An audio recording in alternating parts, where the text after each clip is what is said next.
Yan, meron tayong version 2 na click. Yan, ang oras na ba? Yan, time check, 11:25 PM. Mag-uumaga na. Ayan, lagyan namin siya ng ito.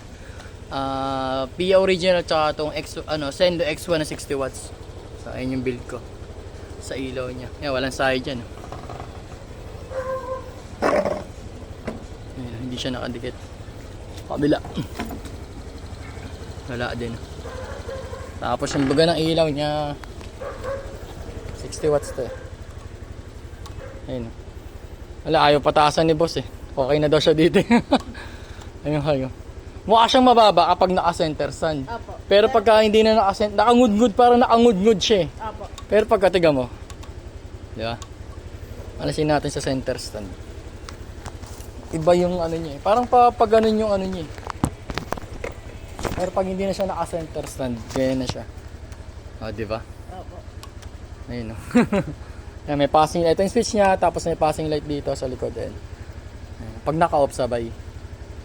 Yan, pag sa low, high, 60 watts siya.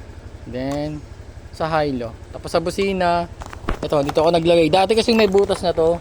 So, nag-upgrade lang si boss ng ilaw niya. Ngayon, ginawa lang natin PIA original at saka Senlo. Ayan yung sa, teka lang. Stock. Ayan, loud.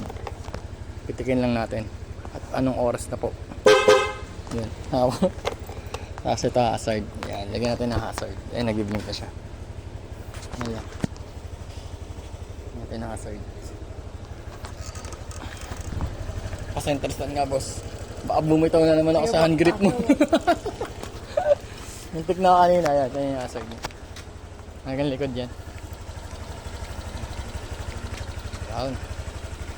Ayan. May walk-in tayo dito. From Taguig yan. Sa Honda Click version 2. Ayun lang. Thank you.